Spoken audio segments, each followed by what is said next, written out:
आधी रात को अचानक मुझे अपने शरीर पर किसी का हाथ महसूस हुआ। पहले तो मुझे लगा था कि वह बीटू होगा, लेकिन धीरे धीरे मुझे समझ में आया कि ये किसी बच्चे का हाथ नहीं था, बल्कि किसी बड़े आदमी का हाथ था। जब मैंने उठकर देखा तो सामने भाई खड़े थे। आधी रात को वे मेरे शरीर पर हाथ क्यों फेर रहे थे, ये मुझे समझ में नहीं आ रहा था। खैर, मैंने उनसे पूछा, क्या हुआ भैया? तब उन्होंने मुझसे माफ़ी मांगी और अपने कमरे में चले गए। अगले दिन भी ऐसा ही कुछ हुआ था। आधी रात को भाई मेरे कमरे में आए और मेरे शरीर पर हाथ फेरने लगे। आज तो उन्होंने स्पर्श ऐसी जगह पर किया था जिससे मैं सहम सी गई थी और मैं पानी पानी हो गई थी। दोस्तों, बहुत ही रोमांचक कहानी है, पूरा सुनिएगा ज़रूर। दोस्तों, वीडियो में आगे बढ़ने से पहले एक छोटा सा रिक्वेस्ट है कि वीडियो को लाइक और हमारे चैनल को सब्सक्राइब कीजिएगा और प्यारा सा कमेंट भी कर दीजिएगा। दोस्तों, चलते हैं आज की कहानी की तरफ। उनके इस बर्ताव के कारण मैं उनके कमरे से बाहर निकल गई थी। भाभी गहरी नींद में थी, इसीलिए उसे भैया की हरकत समझ में नहीं आ रही थी। जैसे ही मैं उनके कमरे से बाहर आई तो भाई भी मेरे पीछे आ गए थे। मैंने उनसे कुछ कहने की कोशिश की, तभी उन्होंने कहा, सॉरी प्रिया, मैंने तुम्हें नेहा समझ लिया था। रात के अंधेरे में उनसे गलती हो गई थी होगी, इसीलिए मैंने उन्हें माफ़ कर दिया था और फिर से अपने कमरे में सोने चली गई। कुछ दिन बीत गए थे और बीटू मेरे साथ बहुत घुल मिल भी गया था। एक दिन सुबह नाश्ते के समय मैंने भाभी से कहा, भाभी अब मुझे घर जाना चाहिए। फिर भाभी ने कहा, प्रिया प्लीज़ मेरे लिए कुछ दिन और रुक जाओ ना, मुझे 2 महीने का बुकिंग कोर्स ज्वाइन करना है और अब बीटू भी तुम्हारे साथ अच्छा घुल मिल गया है, इसीलिए मैं तुम्हें बता रही हूँ, तुम उसकी देखभाल कर सकती हो।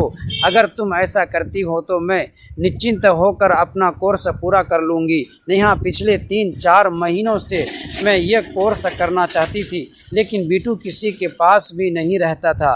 अब जब तुम यहाँ हो तो मैं अपना कोर्स आराम से कर सकती हूँ। कुछ ही दिनों की तो बात है, दोपहर में 2 घंटे का मेरा क्लास होगा और बाकी टाइम फिर मैं घर पर रहूँगी। भाभी मुझसे विनती करने लगी थी, तभी भैया भी बोले, प्रिया तुम नेहा को अपनी दोस्त कहती हो ना, तो अपनी दोस्ती के लिए इतना भी नहीं कर सकती हो? क्या तुम अपनी भाभी के लिए कुछ दिन और रुक नहीं सकती हो? उनका आग्रह बढ़ता जा रहा था, इसीलिए मैंने वहाँ रुकने का फ़ैसला कर लिया था। मैंने उन दोनों को हाँ कहा। फिर भैया ऑफिस के लिए निकल गए थे। उनके जाते ही भाभी ने मुझे गले लगा लिया था और उन्होंने मुझे थैंक्स कहा कि तुम्हारे सहयोग से मैं अपना कोर्स पूरा कर सकूंगी। ये कोर्स कुछ ही दिनों का है।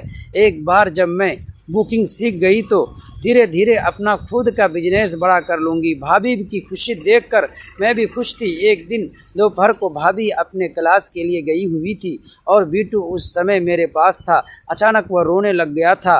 मुझे लगा कि बीटू को भूख लगी होगी, तो मैंने उसे दूध पिलाने की सोची और दूध लेने के लिए मैं किचन में आ गई थी। दूध गर्म हो रहा था और मैं किचन में खड़ी थी, तभी अचानक भाई न जाने कहां से आ गए और उन्होंने मुझे पीछे से आकर ज़ोर से हक कर लिया और अगले ही पल में उन्होंने मेरी गर्दन पर ज़ोर से काट लिया। उनके काटने से मुझे दर्द हुआ, जिस कारण मेरी ज़ोर से चीख निकल गई थी। मैं गुस्से में जब पीछे मुड़ी तब भाई मुझसे दूर हो गए थे। मुझे देखते ही वह बोले, प्रिया मुझे लगा कि तुम नेहा हो, तुमने नेहा के कपड़े पहने हैं, इसीलिए मुझसे गलतफहमी हो गई थी। फिर मैंने कहा, कोई बात नहीं है, और मैं बीटू की दूध की बोतल लेकर कमरे में चली गई।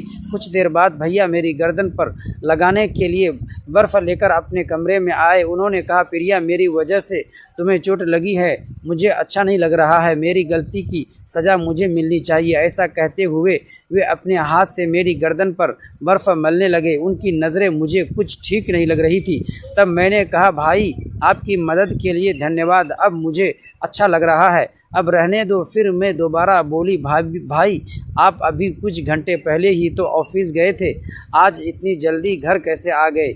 इस पर उन्होंने कहा कि आज ऑफिस में ज़्यादा काम नहीं था, इसीलिए जल्दी घर आ गया। उनकी बातों पर सहमति जताकर मैं उनके कमरे से बाहर निकल गई थी और बीटू को दूध पिलाकर सुला दिया था।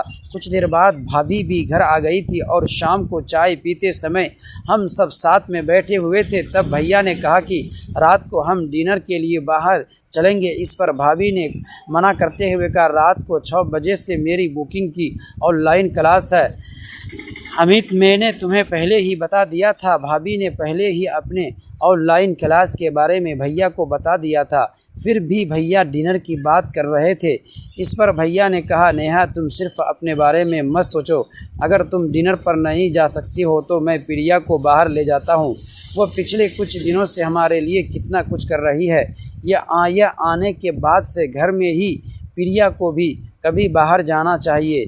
भैया ने अपनी मीठी बातों में भाभी को इस कदर फंसा लिया था कि भाभी को उनकी हर बात सही लगने लगी थी। फिर भाभी ने कहा, प्रिया तुम्हारे भैया सही कह रहे हैं, तुम सच में हमारी बहुत मदद कर रही हो।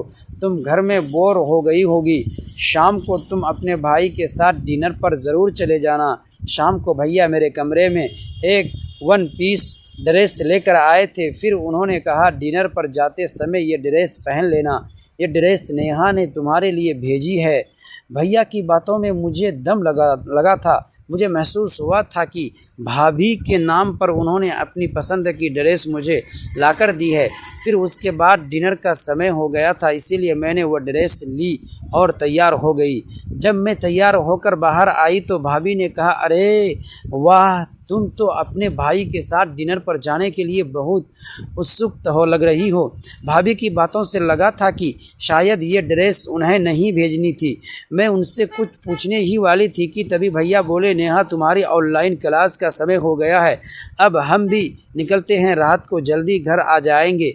मैं भैया के साथ डिनर के लिए निकल पड़ी थी। भैया मुझे जिस होटल में ले गए थे वहाँ मुझे परिवार के लोग कम और जोड़े ज़्यादा दिख रहे थे। वहाँ का माहौल भी बहुत ही रोमांटिक था, लेकिन मैं अपने प्रेमी के साथ नहीं बल्कि अपने भाई के साथ डिनर पर आई थी। फिर माहौल चाहे जैसा भी हो, मुझे क्या करना था, ये सोचकर मैं आगे बढ़ गई। भाई ने मेरे गले में हाथ डालकर होटल में प्रवेश किया था। डिनर करते समय भी वे बार बार मेरी खुली टांगों पर भी हाथ रखते थे। मैं जितनी बार उनसे दूर सरकती थी वे उतनी ही बार मेरे पास आ जाते थे। जल्दी से जल्दी डिनर ख़त्म करके हम घर आ गए थे। फिर रात को मैंने भाभी के कमरे में सोने के लिए मना कर दिया था। उस रात मुझे ऐसा लगा था कि मेरी वजह से भाभी और भैया को एक दूसरे के साथ समय बिताने का मौका ही नहीं मिल रहा है। रात को मैंने भाभी के सामने भैया से कहा, आज आप अपने कमरे में सो जाइए, मेरी वजह से आप दोनों के बीच दूरी नहीं होनी चाहिए। इस पर भैया ने कहा, हमें साथ सोने की कोई ज़रूरत नहीं है। इतना कहकर वे दूसरे कमरे में चले गए थे। भैया का व्यवहार और बातें मैं घबरा कर उठ बैठी। सामने देखा तो मेरे भाई खड़े थे। उन्हें इस समय मेरे कमरे में देखकर मैं सन्न रह गई। मेरी समझ में नहीं आ रहा था कि आधी रात को वे मेरे कमरे में क्या कर रहे थे। मैंने कांपती हुई आवाज़ में पूछा, भैया आप यहाँ इस वक्त? मेरे सवाल पर वे कुछ पल तक चुप रहे। कमरे में अजीब सी खामोशी छा गई। मेरा दिल ज़ोर ज़ोर से धड़क रहा था और मन में तरह तरह के सवाल उठ रहे थे। मुझे असहज और असुरक्षित महसूस होने लगा।